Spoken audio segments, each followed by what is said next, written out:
pretty solid choice, I think. I would say that, if you are, for example, I think, Licoro, if you are without boost and you don't win Gilneas here, you do obviously get a second map choice. Where do you go from there? You've done Silvershard, you've done Gilneas. What do you do to potentially upset Need HOTA? Well, to be honest, I was half expecting them to be picking a flag map just out of the pure success they've had and domination that they've shown on flag maps. So Gilneas, I know that they've got a strong team fight, and it makes sense for that reason. It's just, as well as they've done on Gilneas also, I'd expect a flag map. I think it's gonna. Hang on, sorry, is that a double rainbow? It's a double rainbow, by the way. Is that a double rainbow, chat? That is on some. That is so gang. Oh my god! That is the most gang double thing. Rainbow. That is incredible. I don't need to worry about what happens in this matchup now. We've got a double rainbow on Gilneas, ladies and gentlemen. It's a beautiful thing. You don't see that every day, guys. You really don't. Only here on the Method Mayhem RBG Invitational. That's where you see it. Nowhere else.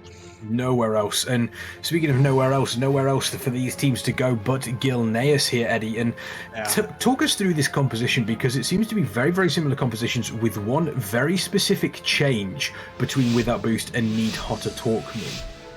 Yeah, I mean, as we saw, they're opting out of the Rogue, and this has been a staple for their Gilneas games. They don't need him for the strong team fights, but I also like Without Boosts. They have the Shadow.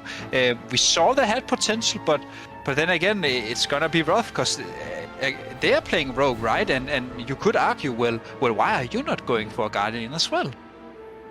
Yeah, it does seem very. It seems like a very interesting choice, and definitely one that they've set out to make. I mean, one thing that we have seen previously is just how secure Killy is on this Guardian Druid. He is an unmovable wall. We know that to be true, and again, here comes this brawl that we are expecting, Licoro, in the middle of the map, and the first couple of kills here are going to give us an indication of exactly where this team fight is going to go. Well, personally, I'm going to see, you've already seen the barrier come out of ABC on Daki's spear right there. You can see Ace and them stacking so much for the Russian spear. And then you got Mick chasing after Killy. We've seen this countless times this tournament, which is a great tactic. Shadow Priests kill Guardians, Eddie. They do, but what happened last time was that even though he may force a Guardian away, they were still struggling in team fight. But as soon as he showed up in the team fight, they showed a great strength in it without boost. So, I mean, I understand their inking now, since the game is in these stalemates right now. It is equal after all, but I would like to see him go into the team fight. I feel like they have a strong comp. Yeah, that was the big thing. I mean, that Shadow... It's an interesting choice, but as mentioned, Shadow Priests melt Guardian Druids, and if Killy gets caught unawares by that Shadow Priest, it is going to be over very, very quickly for him. Obviously, we're seeing both teams here pretty much exactly same points. We obviously see in the distance Killy Bear there and Mick just doing battle, doing what they do best, and hopefully we'll see a little bit more action around there. But this team fight so far seems to be relatively even, although ABC has used a lot more cooldowns than Ace has. Ace does still have the pain suppression available. Mana is looking pretty much even across the board from both of the Evo teams here. Boomchin taking so much damage, trying to get these couple of kills, and this is a team fight where those couple of kills, the moment you get them, it just frees up a little bit more space, and then if you can also follow that up with a second kill, with a third kill, that is when the team fight just completely turns in your favor. Yeah, absolutely. And right now it's looking like without boost, it's struggling a little bit more for mana. Oxy running on the spot. I'm sure that's not lag 7 and he's just lagging out instead. But you know, the ironic thing there, obviously, Licoro talking about lagging out as we hear him drop out, Eddie. But we do obviously see the Rep Pally, the Arms Warrior going down there, unfortunately, on the side of Without Boost. So once again, that's one DPS down, which again just gives life a little bit more. It's a little bit of a problem here because it just means that you have to consistently step back. You have to consistently give space to your opponent, which is a real problem. Yeah, definitely, and if also looking at the mana, the Pala is nearly tapped, Priest is around 40%, and then we are panning over to Need to Talk Me, Ace around 60%, Loon looking fine as well. Sure, Blesovic is kind of dry as well, but honestly, it seems like they have momentum, and that's even considering that Ox is not even in the game. I mean, Yeah, absolutely exactly. not. And at the Oxy's end of the moving. day, Oxy's moving. I was Perfect. going to say, I was sure that with their boost was going to play to win. They don't care. They want the prizes. They want the ego. There's no remorse in this team, but we all love each other dearly. You can see Boomchin right now moving out, trying to see if there's anything happening there. He could see Troy's responded. Maybe that's a read into that they're ghosting for him. And look at this. Ox is securing the base. Yeah, of Oxy's course, noticed. Oh, I see. He's This got is it. He's this got is it. the classic Russian tactic used against without boost themselves. Pretend like you've DC'd and then go and get their base. That is absolutely what you love to see, Eddie. That is what you classic. Yeah, and to I don't- elaborate on Liquid's point about classicsness, there has been a few times a Russian strategy where they act like they're not playing the game, so some of you players go AFK and suddenly they strike you and win. So we have seen this many times. But I don't think it was part of their strategy, though. I think it's just quite good timing, honestly, from Oxy here, and seeing the fact that it was ghosted. And honestly, this puts without boost into a rush position. I would say right now that forget about Lighthouse, forget about Mines. You need to get Waterworks. You do need to get Waterworks, but taking a look at the mana across the board, both teams pretty much tapped. However, I do want to point out Ace is almost dry, whereas ABC is actually sitting around about 80%, which is really nice to see. Although, take a look at the Holy Paladins, both of them running on absolute fumes. Fashion and Elm also looking below sub 50%, so the mana is actually in favour of without boost, but once again, although we do see a big drink coming out, getting some fight milk down them, getting ready to get back into the action. Mix also dropping really low there. Killy and Mix have been just juking it out over here. They don't care about anything else that's going on. They're just having their own little personal war over here. But here comes Boomchin, and this is that's really dangerous territory for the Shadow Priest. Are they going to be able to get out of that? I'm not entirely sure, but again, defending this lighthouse, that's a really, really solid position for Need HOTA Talk Me to be into. And again, I think without boost, yes, they need to take Waterworks, but they need to be very, very aware that there's also an option here for them to potentially retake Lighthouse and then move on to something else, because if these points get out of hand, as we've seen before, there becomes a point where it's mathematically impossible to catch up. Yeah, and that point will approach sooner rather than later, especially that Need HOTA to have two bases rather than the one. But it looks like they're trying to get it back on the 2v1 onto Raz at Lighters. I just don't see it really happening there. Fowler trying desperately to get a Ninja Cat, but Daki identifies it, and Demidar. These two Millie absolute murderers. Hapik's probably going to go down here on Lighthouse if there's a lockout from Oxy, but most likely not. DJ onto Raz, but I just see these two Boomkins. They've played together. The synergy between these two guys. They're not losing a base today. I mean, Elm is down on the side of Need HOTA Talk Me, and just take a look at Ace's mana, Eddie. That is what you call tapped.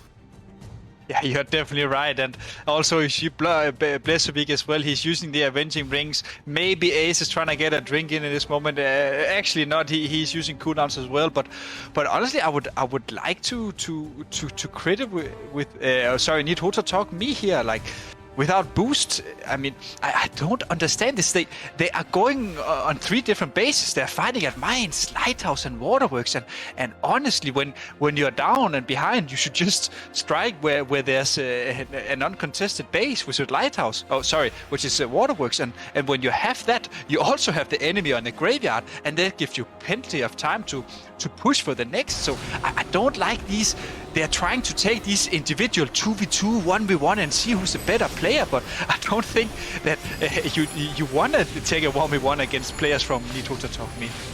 How is Ace still in that fight?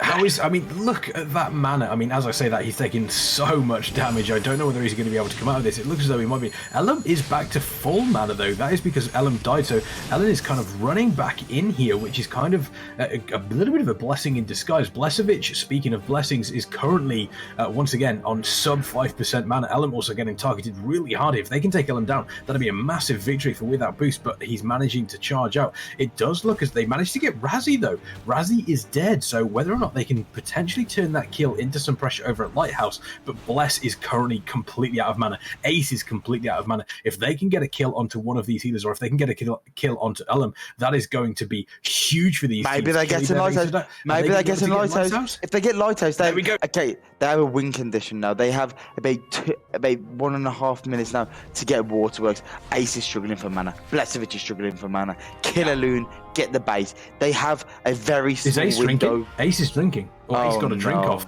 Oh no, that's Look at so Ace's awful. mana. Look at Ace's mana. He's got a drink off. That is huge for Need HOTA Talk Me. That potentially could be the game right there. Yeah, that's fantastic. You can see he ran all the way back to mines. He knew exactly what he had to do. He was out the way of the rogue. He knew the rogue wasn't going to be there to sap him, but the rogue is sapping him now, and a Loon goes down, and he had a lot of mana, and Ace is going to be out this game for a long time. Killy Bear just chilling there. He knows I rhyme everything all of a sudden. I guess I'm a rapper now. But Demidar, he's sat on that flag. He's not moving. Troyes is desperately trying to pump out the damage, but they just don't have that many cooldowns, like offensive cooldowns. You got Oxy applying pressure onto this space. Need HOTA Talk Me. They defended Lighthouse. Oxy got it back. Oxy and Boomchin again. Boomchin, aka Lurtex, and Oxy, also known as Oxy. These two are E-Heroes old school players. These two, I mean, of course they have synergy. They have played for over 8 years, but this is just insane. This, honestly, I thought without Boost had the chances, especially with the Rogue getting saps onto Ace and the death of the Loon, but it seems like they've covered Need HOTA here. Yeah, exactly. And I think we're now in a position where it's getting to the point where mathematically there's no way for Without Boost to win this game. No, there isn't, honestly, and this is so demoralising for a team. If I was there, I would be flaming. No, that's an ironic joke. I wouldn't be. I would be very upset right now, thinking that's just crushed the morale. They might be starting to struggle with the morale a little bit here now that they got that back. But you've got Boomshin, otherwise known as Lurtex, or as I like to call him, Lurty Smurty, and you've got Oxy, absolute kings of the scene. And Killy Bear doing what they can and survived really well against that Shadow Priest, because we've mentioned that Shadow Priests are kind of the antithesis of the Guardian Druids. They will absolutely destroy them, but doing a great job. We're going to take a quick look here, obviously, at a little inside scene. There is a lot of there's a lot of there's a lot of fighting going on outside. There's a lot of anger. So let's take a second, just have a nice little drink. But once again, I mean, what a great game here from Need HOTA Talk Me, and I think we've spoken about it so many times, but just their ability to be so patient in these team fights, just waiting for the right moments. And again, I think I don't know quite how important it was, but for me, the biggest turning point of this entire game was Ace being able to get away for that drink. That was huge, because at that point, Elam also died. If Elam had died and Ace hadn't had the drink, the only two healers they'd have had would have been Blesovich and Ace, who would have been absolutely tapped, which could have given Without Boost the opportunity to pull that one back. So again, a great job from Ace, a great job from Need HOTA Talk Me. Without Boost, they only have one match to potentially stay in the tournament. If they don't win it, then it does mean that Need HOTA Talk Me not only win the grand final, but they also do it with 100% record. And as we've spoken about, a team that can go 300-0 in a season, 100% win rate in a tournament is not outside of the realms of possibility, Eddie. No, and I completely agree with your analysis here about Ace and the drink, because we saw with the death of the Loon and Ace coming back in, even Blesovic recognized that Ace is coming with mana. He ran across, Blesovic was using every cooldown left at his disposal, but he made it to the water where Ace could save him, and honestly, like, mana is key, and it's to find these small chances where you can drink, and you can also see it when we have these great arena tournaments. It's the same concept. If you can get the drink, that might result in a win. Yeah, exactly. And I mean, Without Boost now obviously do have the map pick, Licro. They have one more map where they're going to be able to potentially stay in this tournament. If you are Without Boost, you've realistically got to be looking at a flag map.